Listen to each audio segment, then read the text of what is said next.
Hello students, this is Shubham Poddar, your mathematics teacher. I hope आप सब बहुत अच्छे हों। आज का लेक्चर बहुत इम्पॉर्टेंट है 11th मैथमेटिक्स के लिए,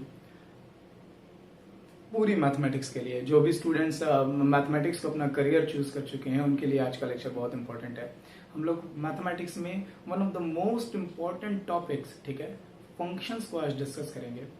मैंने टॉपिक पढ़ाने से पहले ही इसका नाम बता दिया है, सिर्फ इसलिए ताकि आप थोड़ा अटेंटिव रहें कि हाँ, कुछ इंपॉर्टेंट पढ़ने जा रहे हैं और वीडियोस को एक स्किप या ठीक है प्ले स्पीड पर ना देखें। ओके, अगर मैं कुछ आप सभी ऑनलाइन क्लासेस कर रहे हैं तो आप स्मार्टफोन जरूर यूज कर रहे होंगे। आपने कभी नोटिस किया है कि आपके स्मार्टफोन की स्क्रीन का हर लोकेशन, हर पॉइंट एक यूनिक जगह आपको लेकर के जाता है। आप अपने फोन पर कहीं पर भी टच करेंगे, अपनी स्क्रीन पर कहीं पर भी टच करेंगे तो डिस्प्ले की वो लोकेशन आपको किसी पर्टिकुलर एड्रेस पर लेकर के जाती है। हो सकता है कि या तो कुछ ना हो, हम ऐसे ही डिस्प्ले पर कहीं पर भी टच करें तो हो सकता है कुछ ना हो, लेकिन अगर आप किसी पर्टिकुलर फोल्डर को टच करते हैं, जैसे अगर आप व्हाट्सएप की लोकेशन पर टच करते हैं या आप फोन की लोकेशन पर, कॉन्टैक्ट्स की लोकेशन पर, गैलरी की लोकेशन पर, क्रोम की लोकेशन पर टच करते हैं तो आपको एक यूनिक विंडो पर लेकर के जाता है। हाँ ना, मतलब हम ये ऐसे कह सकते हैं कि आपके फोन के डिस्प्ले का हर पॉइंट एक यूनिक एड्रेस के साथ रिलेटेड है। ऐसा कभी नहीं होता हमारे फोन के साथ कि मैं किसी एक पर्टिकुलर एप्लीकेशन को टच करूं या डिस्प्ले में किसी एक पर्टिकुलर जगह टच करूं तो दो दो विंडोज खुल करके आ जाएं। ऐसा कभी नहीं होता है ना। हम सब घर में मिक्सर ग्राइंडर यूज करते हैं, आई होप आपको मालूम हो, चीजों को पीसने के काम आता है। अगर मैं उसमें अगर मैं उसमें दाल डालूं तो पिसी हुई दाल देगा वो। अगर मैं उसमें गेहूं या कोई और ऑब्जेक्ट डालूं तो उसे पीस करके देगा। आई मीन आप सब अच्छे से जानते हैं। क्या कभी ऐसा होता है कि मैं उसमें चने डालूं और वो भी है ना, चने अगर मैं उसमें डालूं और वो दो तरह की चीजें आपको ग्राइंड करके दे, मिक्स करके दे। अगर आप कोई एक पर्टिकुलर कंटेंट उसमें डालेंगे, कोई भी एक पर्टिकुलर ऑब्जेक्ट उसमें डालेंगे तो वो उसी का, ठीक है, उसी को है ना ग्राइंड करके देगा।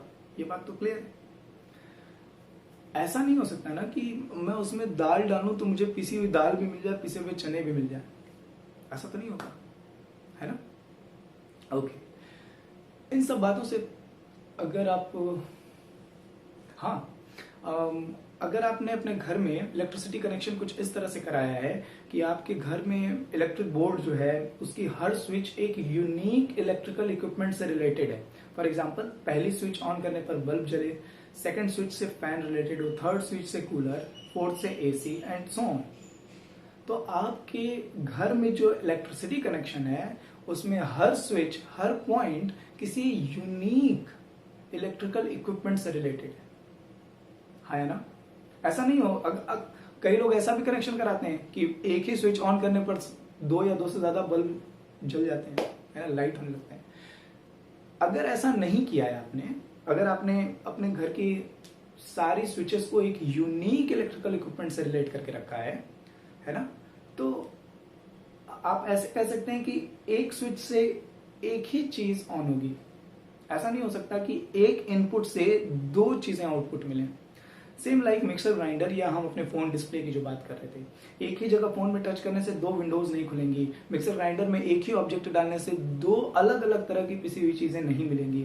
और उसी तरीके से अगर आपने इलेक्ट्रिसिटी कनेक्शन इस तरीके से कर रखा है कि हर स्विच किसी यूनिक इलेक्ट्रिकल इक्विपमेंट से रिलेटेड है तो एक स्विच ऑन करने से कोई एक unique object he electrically on होगा। हाँ या ना कहीं ये सब मैथमेटिकल रिलेशंस हैं। फोन के डिस्प्ले का हर पॉइंट मैथमेटिकली रिलेटेड है किसी यूनिक एड्रेस से, किसी यूनिक विंडो पर ले जाने के लिए। उसी तरीके से मिक्सर ग्राइंडर भी एक ऐसी मशीन है जो हर यूनिक इनपुट को एक यूनिक आउटपुट से रिलेट करती है ना। ठीक इसी तरह से अगर आपने एक अच्छा इलेक्ट्रिसिटी कनेक्शन ले रखा है जिसमें एक स्विच से एक ही ऑब्जेक्ट इलेक्ट्रिकली ऑन हो रहा है, तो इसका मतलब आपने हर स्विच से, ठीक है, एक यूनिक ऑब्जेक्ट को रिलेट कर रखा है। ये सब रिलेशन ही, हम इन सबका ऑर्डर्ड पेयर बना सकते हैं। है ना। दाल का ऑर्डर्ड पेयर पिसी हुई दाल से बनेगा, चने का ऑर्डर्ड पेयर पिसे हुए चने से बनेगा, एंड सो ऑन। इसी तरीके से स्विचेस का फर्स्ट स्विच का ऑर्डर्ड पेयर बल्ब के साथ, सेकंड स्विच का ऑर्डर्ड पेयर फैन के साथ, थर्ड स्विच का AC cooler, and so on. तो आप ये ऑर्डर्ड पेयर बना सकते हैं, मतलब आप एक रिलेशन बना सकते हैं, है ना। लेकिन ये रिलेशंस स्पेशल है। क्यों स्पेशल है? क्योंकि ये एक पर्टिकुलर इनपुट के लिए यूनिक आउटपुट देते हैं। ये रिलेशन स्पेशल क्यों है? क्योंकि ये एक पर्टिकुलर इनपुट के लिए यूनिक आउटपुट दे रहे हैं। ऐसा नहीं है कि हमने एक इनपुट डाला और दो आउटपुट आ गए। कैलकुलेटर में जब आप 2 + 2 करते हैं तो वो 4 ही बताता है। ऐसा कभी नहीं हो सकता कि एक ही इनपुट पर दो अलग अलग तरह के रिजल्ट आने लगे। देयर आर मेनी एग्जाम्पल्स, ठीक है, और ये सब एग्जाम्पल्स बेस्ड हैं एक मैथमेटिकल कॉन्सेप्ट पर। चलिए मैं अब थोड़ा सा आप लोगों को मैथमेटिकली इस बात को डेली लाइफ से रिलेट करने की मैंने कोशिश की है। मैं थोड़ा सा इसे मैथमेटिकली आपको समझाता हूँ। Consider the set of real numbers. आपको मालूम है इस तरीके से जब हम आर लिखते हैं दैट, तो हम सेट ऑफ रियल नंबर्स की बात कर रहे हैं। And define some relations on R, real numbers के सेट ऑन आर लिखा हुआ है। आपको मालूम होना चाहिए, प्रीवियस पार्ट में हम लोगों ने डिस्कस किया। रिलेशंस ऑन आर का मतलब आर से आर में रियल नंबर्स के एलिमेंट को रियल नंबर्स के एलिमेंट से ही रिलेट करेंगे। तो ऑर्डर्ड पेयर जो बनेगा हमारा, उसमें फर्स्ट कंपोनेंट भी रियल नंबर्स के सेट से आएगा और सेकंड कंपोनेंट भी रियल नंबर्स के सेट से आएगा। ओके, तो आई होप आपको ये स्टेटमेंट समझ में आ रहा हो। सो पहला रिलेशन देखिए, यहां पर आर मैंने एकदम सिंपल तरीके से लिखा है, R1 ये रिलेशन है। और अगर ऐसे डबल लाइन करके या बोल्ड लेटर्स में आर लिखा हो तो वो set of real numbers. So R we have a relation R1 on set of real numbers. It is a set of ordered pairs, वो तो होता ही है, सच दैट x² + y² = 9। अब देखिए ये क्या बता रहा है? ये बता रहा है कि हमको ऐसे दो रियल नंबर्स चूज करने हैं, फर्स्ट कंपोनेंट सेकंड कंपोनेंट दोनों रियल नंबर्स है। We have to choose two real numbers such that the sum of their squares is 9। तो कौन कौन से रियल नंबर्स हो सकते हैं? मैं आपको R1 को, ठीक है, आप चाहें तो यहाँ वीडियो पॉज कीजिए और पॉज करके इस रिलेशन को रोस्टर फॉर्म में लिखने की कोशिश कीजिए। मैं ट्राई करता हूँ। अगर मैं x की वैल्यू 1 रखूं तो सॉरी सिंपल वैल्यू, अच्छा चलो x की वैल्यू अगर मैं 0 रखूं तो y की वैल्यू 3 आएगी। 0² एंड 3² 9 आएगा। अगर मैं x की वैल्यू 0 रखूं तो y की वैल्यू -3 भी आ सकती है। 0² + -3² मीन्स 9, 9 + 0 9 ही आ जाएगा।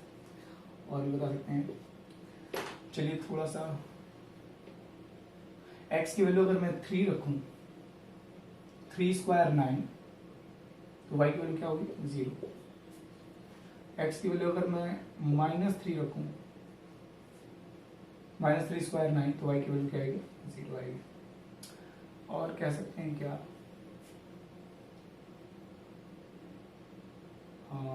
ध्यान दीजिए, अगर मैं x की वैल्यू 1 रखूं, ठीक है, तो 1 रखने पर 1 का स्क्वायर 1 आएगा। यहाँ ध्यान दीजिए, 1² + y² = 9। y² की वैल्यू 1, 9 में से माइनस हो जाएगा 8। अब किसका स्क्वायर करने पर 8 आता है? 2√2। Don't forget this is a real number. हमको फर्स्ट कंपोनेंट सेकंड कंपोनेंट सब रियल नंबर चाहिए। ये सब बड़े इजी ऑर्डर्ड पेयर मैंने पहले लिखे, अब थोड़ा सा इरेशनल ऑर्डर्ड पेयर लिख रहा हूँ। x की वैल्यू 1, अगर मैं इसमें इस रिलेशन में 1 पूछूं कि 1 किससे रिलेटेड है, तो 1 इज रिलेटेड टू 2√2।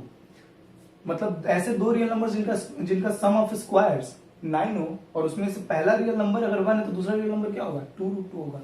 ये भी कोई कहेगा झट से कि सर -2√2 भी तो होगा। क्यों? किसका स्क्वायर करने पर 8 आता है?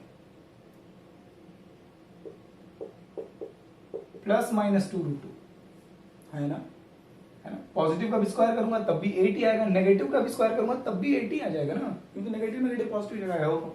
और ऐसे बहुत सारे तमाम ऑर्डर्ड पेयर बनाए जा सकते हैं। अगर आपको डाउट हो रहा हो तो देखिए, मैं जरा इसे इरेज कर दे रहा हूं।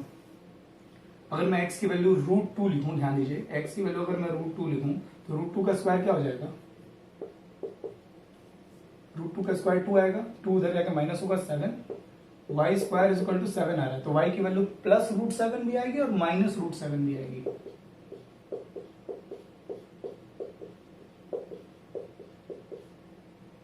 आपको बात समझ आ रही? ऐसे बहुत सारे ऑर्डर्ड पेयर बनेंगे क्योंकि रियल नंबर से बहुत सारे, मैं एक्स की वैल्यू जैसे जैसे बदलता जाऊंगा वाई की वैल्यू अलग लगा दी जाएगी। ओके, तो मैं यहाँ डॉट डॉट डॉट बना रहा हूँ कि ऐसे और भी ऑर्डर्ड पेयर्स आए। मैंने एक और रिलेशन यहाँ डिफाइन किया है सेट बिल्डर फॉर्म में। We have an another relation R2 on the set of real numbers R, a set of ordered pair, वो तो ऑब्वियस है, relation set of ordered pair होता है such that first component is the side of a square and second component is the area of the square. चलिए मुझे बताइए, अगर मैं फर्स्ट कंपोनेंट मतलब साइड ऑफ स्क्वायर रखना है, और ध्यान दीजिए कि ये दोनों चीजें कहां से आएंगी, सेट ऑफ रियल नंबर से लेनी है आपको। तो देखिए x जो है वो स्क्वायर की साइड है तो जीरो नहीं हो सकती, स्क्वायर की साइड नेगेटिव नहीं हो सकती, तो ये तुमको पॉजिटिव रियल नंबर लेना है। तो अगर मैं 1 ले लूं तो 1 का अगर स्क्वायर की साइड 1 है तो उसका एरिया क्या आएगा, 1 ही आएगा। अगर मैं 2 लूं तो स्क्वायर का एरिया क्या आएगा, 4 आएगा। अगर मैं √2 लूं तो स्क्वायर का एरिया क्या आएगा, 2 आएगा। अगर मैं 1/2 लूं तो स्क्वायर का एरिया क्या आएगा, 1/4 आएगा, एंड सो ऑन। हाँ है ना? आई होप आपको R1 और R2 सेट बिल्डर फॉर्म में और रोस्टर फॉर्म में दोनों ही तरह से समझ में आ रहा। ये दोनों ही रिलेशन मैंने डिफाइन किए थे सेट ऑफ रियल नंबर्स पर से, है ना? और अगर आप R1 की बात करें तो देखिए मैंने आपको बताया था ना कि डोमेन और रेंज क्या होता है, the set of first component of all the ordered pairs in a relation. इस रिलेशन के फर्स्ट कंपोनेंट्स का, सारे ऑर्डर्ड पेयर्स के फर्स्ट कंपोनेंट का सेट, इसको हम डोमेन कहते हैं, और सेकंड कंपोनेंट का सेट लेना तो उसे हम रेंज कहते हैं। ये सब याद होना चाहिए। मैंने ये भी बताया था कि कंप्यूटिंग में या कंप्यूटर लैंग्वेज में हम लोग डोमेन को इनपुट कहते हैं और रेंज को हम आउटपुट कहते हैं। तो हम ऐसे भी कह सकते हैं कि 0 इनपुट पर ये रिलेशन 3 आउटपुट दे रहा है, 0 इनपुट पर ये रिलेशन -3 आउटपुट दे रहा है ना? चलिए, तो हमारे पास एक ऐसा मिक्सर है, एक ऐसा मिक्सर ग्राइंडर है जो 0 देने पर आउटपुट में 3 भी दे रहा है और -3 भी दे रहा है। हमारे पास एक ऐसा फोन है जिसमें एक पर्टिकुलर लोकेशन पर टच करने पर 3 भी रिजल्ट दे रहा है, -3 भी रिजल्ट दे रहा है। हमारे पास एक ऐसी स्विच है जिससे दो ऑब्जेक्ट ऑन हो रहे हैं, दो इलेक्ट्रिकल ऑब्जेक्ट ऑन हो रहे हैं। 0 प्रेस किया तो +3 भी दिखा रहा है, -3 भी दिखा रहा है। हमारे पास एक ऐसी मशीन है जिस पर मैंने 0 प्रेस किया तो मुझे दो रिजल्ट दिखा रहा है, 3 और -3, मुझे कंफ्यूज कर रहा है। अगर मैंने इससे पूछा कि भाई √2 पर तुम्हारा आउटपुट क्या है, तो ये कह रहा है +√7 -√7। ये मैं ऐसे मोड पर लेके हमारे इनपुट को एक यूनिक एड्रेस पर भेजने के बजाय हमें डाइवर्टेड दो रूट दिखा रहा है, दो रास्ते दिखा रहा है। एक पर्टिकुलर इनपुट पे दो आउटपुट आ रहे हैं। देखिए 1 के साथ 2√2 भी आ रहा था, 1 के साथ -2√2 भी आ रहा था, और ऐसे तमाम आएंगे। तो फर्स्ट रिलेशन। सेकंड रिलेशन को देखिए, अगर स्क्वायर की साइड 1 है तो क्या स्क्वायर का एरिया 1 के सिवा कुछ और आ सकता है क्या? नहीं। अगर स्क्वायर की साइड 2 सेंटीमीटर है तो स्क्वायर का एरिया 4 के अलावा -4 लिख दूं क्या? बताइए। स्क्वायर की साइड अगर √2 है तो एरिया 2 ही आएगा ना, कि कुछ और भी आ सकता है? नहीं होगा ऐसा। तो R1 और R2 में डिफरेंस क्या है? दोनों सेट ऑफ रियल नंबर्स पर ही डिफाइंड है, लेकिन दोनों में एक डिफरेंस है। डिफरेंस ये है कि ये रिलेशन हर यूनिक इनपुट का ये रिलेशन हर इंडिविजुअल इनपुट का अलग अलग आउटपुट दे रहा है। किसी भी इंडिविजुअल इनपुट पर ये थोड़ा कह सकते हैं मन बढ़ू टाइप का है, जिद्दी है, झक्की है। इसको हमने जीरो प्रेस करके हमने पूछा कि बताओ हमें कहाँ जाना है, तो ये बता रहा है 3 पे जाइए, -3 पे जाइए। हमने से पूछा 0 नंबर की ट्रेन किस प्लेटफॉर्म पे आ रही थी, बता रहा है platform number 3 and platform number -3। तो ये रिलेशन हमें एक यूनिक एड्रेस से लिंक नहीं कर रहा है, इस पर हमारा काम थोड़ी हो सकता है। पता चला हमने फोन पर 0 नंबर का एप्लीकेशन प्रेस किया, वो हमें दो विंडो खोल करके दे रहा है, हमें समझ में नहीं आ रहा किधर काम करें। दैट इज पॉइंट कि ये रिलेशन जो है ये हमारे लिए अच्छा नहीं है। ठीक है, क्यों? क्योंकि ये इंडिविजुअल किसी पर्टिकुलर इनपुट पर दो डिफरेंट आउटपुट्स दे रहा है। देखो +√7 -√7, 1 के साथ +2√2 एंड -2√2। और ये रिलेशन बड़ा स्पेशल है, ये बदतमीजी नहीं कर रहा, ये हर इंडिविजुअल इनपुट का एक यूनिक आउटपुट दे रहा है। 1 के साथ 1 देगा, 1.1 के साथ 1.21 देगा, 1.1 का स्क्वायर 1.21, 1.5 के साथ 2.25 देगा, है ना? इन द सेम वे अगर हमारी स्क्वायर की साइड 2 सेंटीमीटर है तो आउटपुट 4 सेंटीमीटर देगा, यूनिक आउटपुट देगा। तो ऐसे रिलेशंस जिसमें फर्स्ट कंपोनेंट एक यूनिक सेकंड कंपोनेंट से रिलेटेड होता है। ऐसे स्पेशल रिलेशन जिसमें फर्स्ट कंपोनेंट एक यूनिक सेकंड कंपोनेंट से रिलेटेड होता है, ऐसे स्पेशल रिलेशंस को हम फंक्शंस कहते हैं। हम लोगों ने पहले सेट्स पढ़ा, सेट्स की टर्मिनोलॉजी देखी, ऑपरेशंस देखे, रिप्रेजेंटेशन वगैरह पढ़ा। फिर हम लोग आए कार्टेशियन ऑर्डर्ड पेयर, एक छोटा सा इंपॉर्टेंट, छोटा कॉन्सेप्ट जरूर था बट बहुत इंपॉर्टेंट था, ठीक है। ऑर्डर्ड सेट पढ़ा, ऑर्डर्ड पेयर पढ़ा। फिर हम लोगों ने ऑर्डर्ड पेयर के बेसिस को, ऑर्डर्ड पेयर को ये समझा कि और कुछ नहीं बल्कि दो सेट्स के बीच एक नया मैथमेटिकल ऑपरेशन है, that is Cartesian product of sets. फिर हम लोगों ने कार्टेशियन प्रोडक्ट को मैथमेटिकली रिलेशन से रिलेट किया कि यार ये तो रिलेशन है, मैथमेटिक्स में हम इसको मैथमेटिकल रिलेशन कह सकते हैं। और अब हम रिलेशन में फंक्शंस को ढूंढ रहे हैं कि सारे रिलेशंस में से कुछ रिलेशंस ऐसे होते हैं जो बड़े स्पेशल होते हैं, और स्पेशलिटी उनकी क्या है कि वो हर इंडिविजुअल इनपुट के लिए एक यूनिक आउटपुट देते हैं। हमारे फोन की प्रोग्रामिंग या हर वो मशीन या जो एक यूनिक आउटपुट हमें देती है, ठीक है, वो सारे के सारे फंक्शंस पर बेस्ड होती है। आप अपने कंप्यूटर में भी जब किसी पर्टिकुलर विंडो को, किसी पर्टिकुलर फोल्डर को खोलते हैं तो आपको एक यूनिक जगह, यूनिक एड्रेस पर ले जाता है। उन सबकी मैपिंग की जाती है, उन सबका रिलेशन डिफाइन किया जाता है कि अगर यूजर ने यहां क्लिक किया तो उसे यहीं लेकर के जाना है, कहीं और नहीं लेकर के जाना है। और अगर फंक्शंस का कॉन्सेप्ट डेवलप नहीं हुआ होता तो ये सारी आज की दुनिया जो है ना, सही से नहीं। आप जब घर में दरवाजा खोलते तो आप एक यूनिक कमरे में जाते हैं, ऐसा नहीं कि एक ही दरवाजा खोलने पर दो कमरे होंगे। ये सारे बहुत सारे एग्जाम्पल्स हैं, बहुत सारी चीजें हम बता सकते हैं जो फंक्शंस को डेली लाइफ से रिलेट कर सकती है। खैर, आई होप आपको ये बात, ये ठीक है, आपको एक फंक्शंस का ग्लिम्पस मिल रहा हो, एक फील आ रहा हो कि हम क्या डिस्कस कर रहे हैं। Functions are special kind of relation. अगर इन शॉर्ट और टू द पॉइंट बोल दूं जल्दी जल्दी से, what is a function? Function is a special kind of relation. अब स्पेशलिटी क्या है, ठीक है, a relation in which every individual input has a unique output, ठीक है, या ये कहें कि every individual first component is related to a unique second component, या ऐसे कहें, इसको मालूम है ना, इसको यहां 4 को 2 की इमेज कहते हैं। तो every individual element has a unique image, ऐसे भी बोल सकते हैं। ऐसे सारे रिलेशंस को हम क्या कहेंगे? फंक्शंस कहेंगे। तो आई होप आपको, आप चाहें तो उसको स्क्रीनशॉट ले सकते हैं, सब समझने के बेसिस पर। इसको नोट्स पे लिखने की या नोट्स बनाने की सबसे बिल्कुल जरूरत नहीं है। ये सब कॉन्सेप्ट ऑनलाइन पढ़ाना ये काफी डिफिकल्ट है मेरे लिए, ठीक है। आई डोंट नो कि आपको कितना समझ में आ रहा है। अपना रिस्पॉन्स जरूर दीजिएगा। जो चंद्रा पब्लिक स्कूल मऊ के स्टूडेंट्स हैं वो अपना रिस्पॉन्स गूगल क्लासरूम ऐप पर देंगे जहां वो रजिस्टर्ड है, ठीक है। वीडियोस एक्सेस करने के बाद, पूरा देखने के बाद आप मुझे बताइए कि आपको बातें समझ में आई या नहीं। So we will define now function.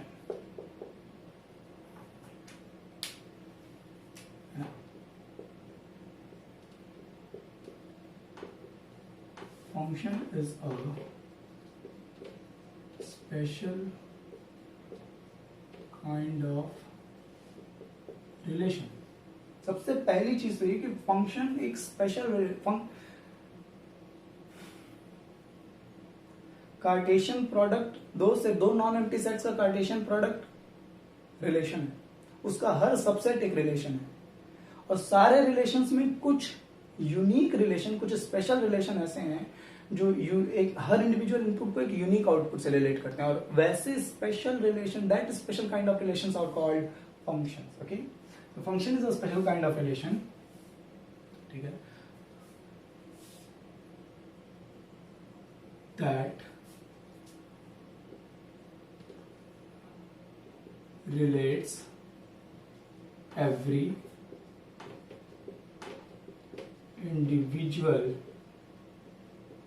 input to a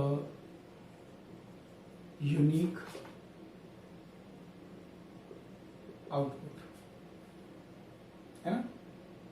function is a special kind of relation that relates word क्यों? फंक्शन तो रिलेशन ही होता है। रिलेशन क्या करता है? एक एलिमेंट को दूसरे से रिलेट करता है। तो function is a special kind of relation that relates every individual input to a unique output, ठीक है।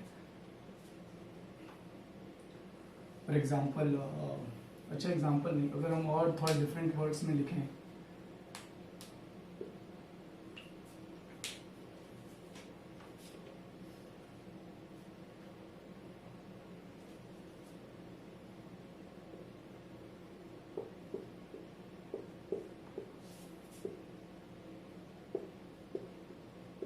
consider two non-empty sets A and B.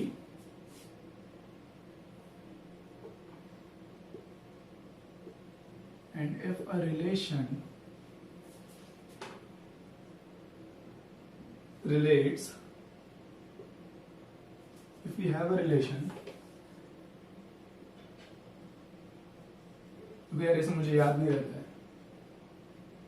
मैं मैथ्स में याद रखता भी नहीं हूँ वैसे कुछ फॉर्मूले डेफिनेशंस, ठीक है. If we have a relation that relates, that have unique second component for every individual first component, it will be called as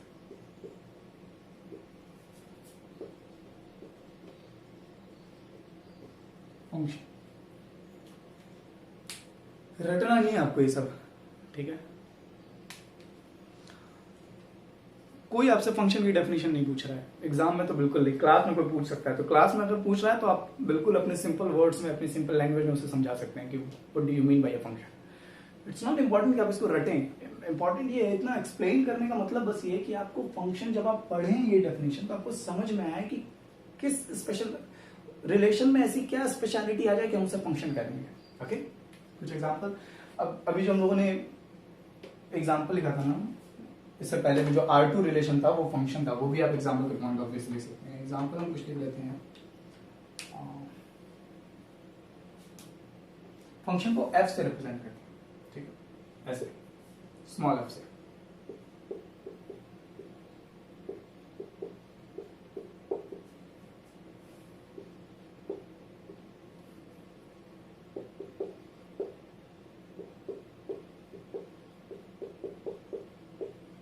ये मैंने बता दिया कि एक्स वाई आर से बिलोंग करते हैं.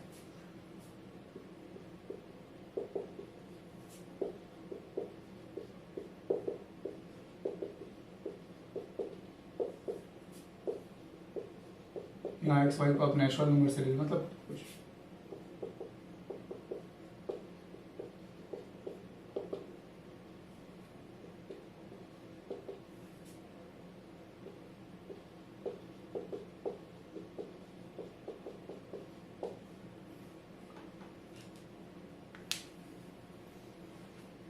है ना. इतनी जल्दी जल्दी आपने कैसे ऐसे ऐसे रिलेशन लिख दिए जिसमें यूनिक आउटपुट आएगा. तो आप भी करने लगेंगे जब आप थोड़ा सा फंक्शन को आगे तक पढ़ लेंगे. फटाफट से हम लोग देख लेते हैं कि क्या मैंने कुछ गलत तो नहीं बताया. So y is equal to x square. अगर आप 1 रखते हैं x की वैल्यू, देखिए फर्स्ट कंपोनेंट 1 है हमारा, x की वैल्यू 1 पर आउटपुट क्या आएगा, 1 ही आएगा. 1 का स्क्वायर करने पर 2 तो आउटपुट नहीं आएंगे, एक ही आउटपुट आएगा. अगर आप x की वैल्यू 2 रखते हैं तो 2 का स्क्वायर करने पर 4 ही आएगा. क्या किसी नंबर का, किसी भी रियल नंबर का स्क्वायर करने पर दो दो नंबर आते हैं क्या? नहीं. Square of real number is a unique output. तो ये रिलेशन, ये x और y में ये जो रिलेशन है, this relation is a function. x y says that y is equal to 2x plus 3. मतलब y से पूछा गया भाई तुम कौन हो, तो बोला कि भाई हम x के डबल से 3 ज्यादा है, ठीक है. और एक्स वाई कौन कौन है, एक्स वाई सब नेचुरल नंबर है. तो आप एक्स की वैल्यू कोई नेचुरल नंबर रखिए, 1 रखिए. एक्स की वैल्यू 1 रखा हमने, फर्स्ट नेचुरल नंबर 1. 2 1 2 प्लस 3 5. क्या एक्स की वैल्यू 1 पर 5 के अलावा कुछ और भी आ सकता है क्या वाई की वैल्यू? अब ट्राई करके देखिए, क्या एक्स की वैल्यू 2 पर 7 के अलावा वाई की कोई और वैल्यू आ सकती है? हर इंडिविजुअल इनपुट हमारा एक्स है, ये फर्स्ट कंपोनेंट इनपुट होता है और ये सेकंड कंपोनेंट आउटपुट होता है. हर इंडिविजुअल इनपुट के लिए एक यूनिक आउटपुट आपको मिलेगा, एक ही आउटपुट मिलेगा. Okay, x y such that y is equal to 2 raise to the power x. अगर आप इसको ध्यान दें तो what can I say, I mean x and y are belongs to natural number. तो ये इनपुट है हमारा और ये आउटपुट है. चलिए 2 की पावर इनपुट की वैल्यू मैं रखता हूं x फर्स्ट नेचुरल नंबर 1, तो 2 की पावर 1 करने पर 2 ही आएगा ना, कुछ और भी आ सकता है। 2 की पावर 2 स्क्वायर करने पर 4 ही आएगा या और कुछ भी आ सकता है? 4 ही आएगा ना भाई। 2 रेज टू द पावर 3 8 ही आएगा। So every individual input has a unique output. तो ये जो x और y में ये जो रिलेशन है, this relation is again a function. I hope आपको ये तीनों एग्जांपल समझ में आए। आई होप आपको डेफिनेशन और टर्मिनोलॉजी समझ में आ रही हो कि हम किसको डील कर रहे हैं और कैसे ये चीज आई है। रिलेशन हम पढ़ रहे थे, रिलेशन से फंक्शन कैसे आया है, आपको होप आपको समझ में आया। खैर, just take a screenshot of this, ये आपको नोट्स पे लिखे रहना है। ओके, तो अभी अभी हम लोगों ने पढ़ा what is a function, and now for a function there are some remarks, there are some important points that should be noted. Okay, so we will talk on this. मैंने वीडियो थोड़ा edit किया है क्योंकि इतना कुछ लिखने में time लगता है। Okay, so the first point is a function. ठीक है, देखिए फंक्शन को मैप भी कहते हैं, मैपिंग या मैप ये वर्ड भी यूज किया जाता है। तो कहीं मैपिंग या मैप लिखा हो तो आप उसे समझिएगा कि दैट इज फंक्शन के बारे में बात हो रही है। A function defined from a non empty set A to another non empty set B is denoted as f from A to B। ऐसे लिखा जाता है इसे, function from A to B, from a non empty set A to another non empty set B। और ऐसे भी लिख सकते हैं A is mapped to B, A is related. Related word use नहीं करेंगे, रिलेटेड वर्ड तो हम रिलेशन के केस में यूज करते हैं। A is mapped to B, और ये ऊपर एरो के ऊपर f लिखा जाता है। अगर आप एरो के ऊपर r लिख देंगे तो वो सिंपली एक रिलेशन है, और अगर आप एरो के ऊपर f लिख दे रहे हैं तो वो एक स्पेशल काइंड ऑफ रिलेशन है, दैट इज फंक्शन। और ऐसे लिखा जाता है फंक्शन को sorry, f of x is equal to y where x belongs to a, है ना, and y belongs to b। ये आपको ऐसे समझने की बात है कि फंक्शन एक मशीन है जिसको जब हम x इनपुट दे रहे हैं तो ये आउटपुट क्या दे रहा है, y आउटपुट दे रहा है। तो इनपुट कौन से सेट से बिलोंग करेगा, A से, और जो आउटपुट है वो किससे बिलोंग करेगा, B से, है ना। हम A का हर एलिमेंट B के किसी यूनिक एलिमेंट से रिलेटेड होगा, यही तो फंक्शन की डेफिनेशन है। हर इंडिविजुअल A का हर इंडिविजुअल एलिमेंट, ये जो हमारा हर इंडिविजुअल इनपुट है वो एक यूनिक आउटपुट देगा, किसमें, B में। यही तो, एक ही इनपुट के दो आउटपुट नहीं आएंगे, यही तो फंक्शन की मतलब है, यही तो हम पढ़ रहे हैं। ओके, खैर, तो यहां पे भी वही चीज लिखी हुई है, f of x is equal to y where x belongs to a, है ना। देखो, अगर a से b में कोई फंक्शन है तो वो ऑर्डर्ड पेयर का सेट होगा। वो ऑर्डर्ड पेयर में कौन कौन है, x और y, वेयर x बिलोंग, जो x है वो a से बिलोंग करेगा और y जो है वो b से बिलोंग करेगा, और उसको ऐसे लिखते हैं f of x is equal to y। मतलब x इनपुट देने पर फंक्शन क्या आउटपुट दे रहा है, y आउटपुट दे रहा है। सब एक ही बातें हैं, यहां से इनपुट लेंगे इसमें आउटपुट आएगा, इसके एलिमेंट्स को इससे मैप किया गया है। ए का इनपुट का, ए के इनपुट से एफ एक आउटपुट देगा जो वाई में बिलोंग करेगा। सब एक ही बात कह रहे हैं, बस लिखने का तरीका अलग अलग है। Sorry, next point is if f is we have a map f from A to B and x y belongs to f. देखिए वही बात है, फंक्शन है तो फंक्शन रिलेशन होता है, relation is a set of ordered pair. तो ordered pair का सेट है तो उसमें कोई ऑर्डर्ड पेयर होगा। मान लीजिए कि ऑर्डर्ड पेयर एक्स वाई है, ये एक्स कहां बिलोंग करेगा, ए में, और वाई कहां बिलोंग करेगा, बी में। ये सब है ना, ये सब बार बार बताने वाली बात नहीं, बट फिर भी ठीक है, चलिए। देन ये वही रिलेशन में उन्होंने पढ़ा, वाई को हम एक्स की इमेज कहते हैं एंड एक्स को हम वाई की प्री इमेज कहते हैं। Y is called the image of x and x is called the pre image of y. वही है, y is called the image of x and x is called the pre image of y. ये वही relation वाला point है, ये वही relation वाली चीज है, ठीक है। ओके, नेक्स्ट पॉइंट इज, अच्छा ऐसे भी कह सकते हैं ना कि y जो है x का आउटपुट है, ऐसे भी कह सकते हैं। Okay, next point is every function is a relation but the converse is not true. ये बहुत इंपॉर्टेंट है, ये स्टेटमेंट डिफरेंशिएट करता है एक फंक्शन को एक रिलेशन से। अगर आपसे कोई पूछे what is the fundamental difference between a function and a relation, तो आप बताएंगे कि सर हर फंक्शन एक रिलेशन होता है, लेकिन हर रिलेशन एक फंक्शन हो ये जरूरी नहीं है। Function is a special kind of relation. हर तरह के रिलेशन फंक्शन नहीं हो सकते।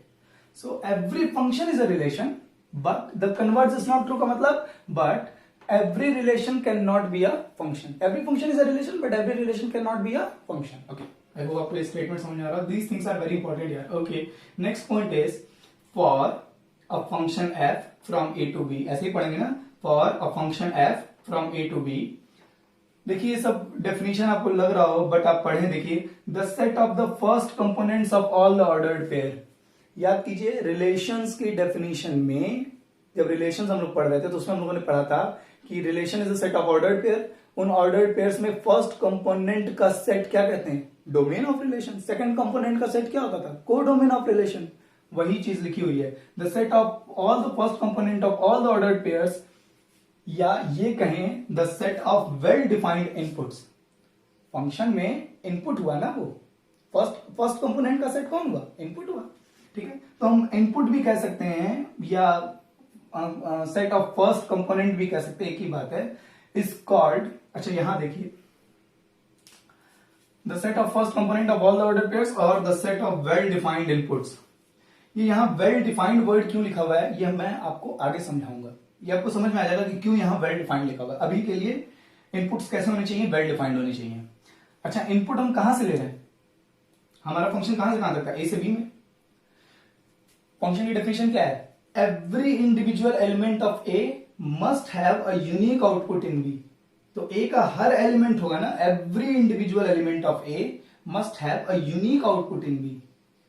तो ए का हर एलिमेंट, ए के हर एलिमेंट का अगर बी में यूनिक आउटपुट है, तो इसका मतलब जो हमारा फर्स्ट कंपोनेंट है, ऑर्डर्ड पेयर का फर्स्ट कंपोनेंट है, वो ए के सारे एलिमेंट्स होंगे। ए का कोई भी एलिमेंट छोड़ नहीं सकते। अगर एफ फंक्शन है, अगर रिलेशन जो हम डिफाइन कर रहे हैं सेबी में वो फंक्शन है, तो ए का कोई भी एलिमेंट छूट नहीं सकता। डेफिनेशन पर ध्यान दीजिए, बहुत छोटी छोटी बातें होती हैं। Every individual element of A must have a unique output in B. Every individual element of A must have a unique image in B. Every individual element of A must be related to a unique element in B. सब एक ही बात है, ठीक है। तो अगर A का हर एलिमेंट B के किसी यूनिक एलिमेंट से रिलेटेड है, तो इसका मतलब A का हर एलिमेंट इन्वॉल्व है। जो फर्स्ट कंपोनेंट का सेट बनेगा, वो सेट कौन बनेगा? A ही बन जाएगा। ओके, तो इसीलिए मैंने लिखा है यहां पे दैट इज सेट A। तो फंक्शन के केस में सेट ए हमारा क्या है? डोमेन का सेट है, ठीक है। Is called domain of the function. ये बहुत इंपॉर्टेंट लाइन है।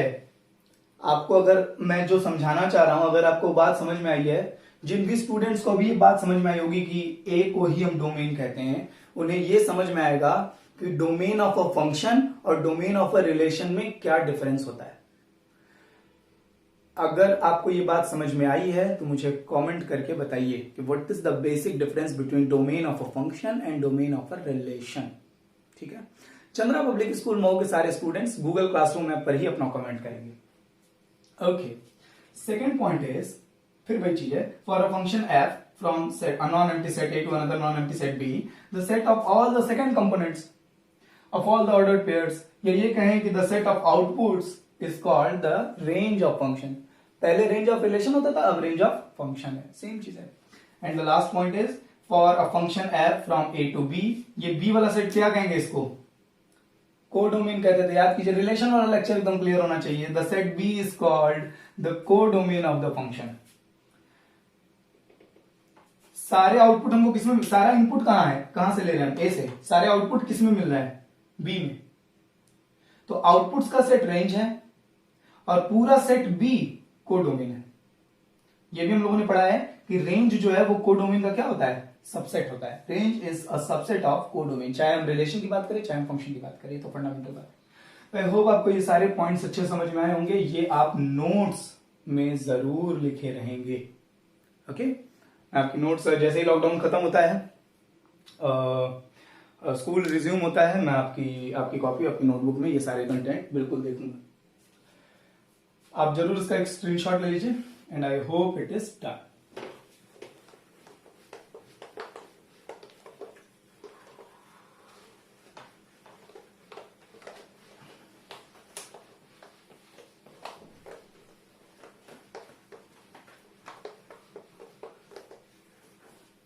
ओके, और नेक्स्ट पॉइंट इज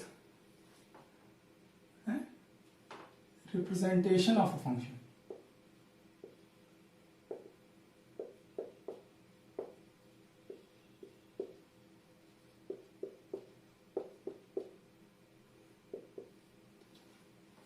तो मैं बस बोल दे रहा हूं, आप खुद लिख लीजिएगा। फंक्शन को हम सेट बिल्डर फॉर्म में भी लिख सकते हैं। फंक्शन सेट है, फंक्शन रिलेशन है, रिलेशन सेट है, सेट ऑफ ऑर्डर्ड पेयर्स है। तो फंक्शन, अगर वो function is a set of ordered pairs, तो इस फंक्शन को हम सेट बिल्डर फॉर्म में लिख सकते हैं। फंक्शन को हम रोस्टर फॉर्म में भी लिख सकते हैं। फंक्शन को हम, याद कीजिए रिलेशन को एरो रिप्रेजेंटेशन एक होता था ना, तो फंक्शन के लिए भी एक एरो रिप्रेजेंटेशन हो सकता है। तो मैं लिख दूं रोस्टर फॉर्म,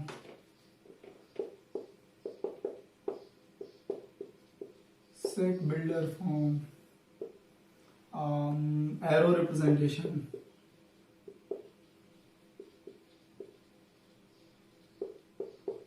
एक और होता है टेबुलर रिप्रेजेंटेशन भी होता है, बट टेबुलर रिप्रेजेंटेशन हमारे सिलेबस में नहीं है। तो ये बिल्कुल वही चीजें हैं, इसमें कुछ नया नहीं है बताने के लिए। चलिए मैं आपको एक बार फिर से ये समझा दूं। मान लीजिए हमारे पास एक सेट है, एक नॉन एम्प्टी सेट है ए, और एक दूसरा नॉन एम्प्टी सेट है बी, और हम एक एलिमेंट्स को बी से मैप कर रहे हैं। देखिए यहां एफ लिख रहा हूं मैं। एफ लिख देने का मतलब है कि special kind of relation, that is function.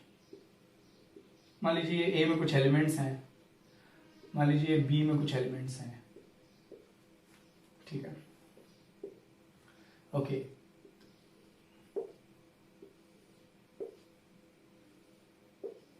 बस ठीक है, एकदम सिंपल मैंने एक एरो रिप्रेजेंटेशन किया है। ए से बी में एक फंक्शन हमने बनाया है।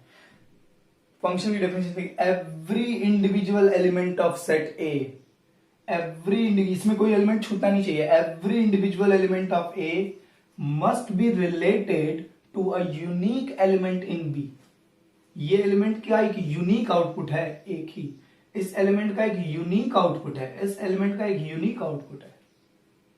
तो ये रिलेशन, ये जो जो जो जिस भी रूल के अकॉर्डिंग ये रिलेशन बना है, ये मैपिंग हुई है, ये एरो रिप्रेजेंटेशन आया है, this special relation is a function, ठीक है। तो ये सेट ए क्या होगा हमारा, ये हो जाएगा हमारा डोमेन, है ना। ये सेट बी क्या हो जाएगा, ये सेट बी हो जाएगा हमारा, सॉरी, सेट बी हो जाएगा हमारा को डोमेन। अब देखिए यही मैं बता रहा हूं, ये जो आउटपुट्स का सेट है, ये जो आउटपुट्स का सेट है, आउटपुट हमारे सिर्फ यही तीनों आ रहे हैं ना, ये दोनों तो आउटपुट आए नहीं। तो ये हमारा है रेंज। अब आप देख सकते हैं कि range is always a subset of codomain. Range जो है वो कोडोमेन हमेशा सबसेट, मतलब कोडोमेन के अंदर होता है। आई होप आपको फंक्शन समझ में आया हो। आई होप आपको एक डेली लाइफ एप्लीकेशंस एग्जांपल से लेते हुए मैथमेटिक्स में फंक्शन से आप रिलेट कर पाए हो खुद को कि हाँ हम क्या पढ़ रहे हैं, क्यों पढ़ रहे हैं। फंक्शन की रिप्रेजेंटेशन, बेसिक टर्मिनोलॉजी, जो कुछ भी आज हम लोगों ने ये सब नोट की, डोमेन, रेंज, को डोमेन, ये सारी चीजें जो हैं, ये सब आई होप आपको समझ में आई हो। अगर आपको लेक्चर पूरा समझ में आया है तो चंद्रा पब्लिक स्कूल मऊ के सारे स्टूडेंट्स गूगल क्लासरूम ऐप पर अपना रिस्पांस जरूर देंगे। किसी भी तरह का अगर कोई आपको डाउट हो तो प्लीज अपने डाउट को, है ना, प्रिसाइसली स्पेसिफाई कीजिए। मैं उसे कमेंट करके ही, ठीक है, आंसर करूंगा, सॉल्व कर पाऊंगा। और अगर मुझे ऐसा लगता है कि आपको कोई बात समझ में नहीं है या कॉन्सेप्चुअली कुछ आप कंफ्यूज हो रहे हैं, तो मैं फिर एक ऑनलाइन क्लास के थ्रू आपके कमेंट को सॉल्व कर दूंगा। खूब पढ़ाई कीजिए और खूब मेहनत कीजिए। बाय।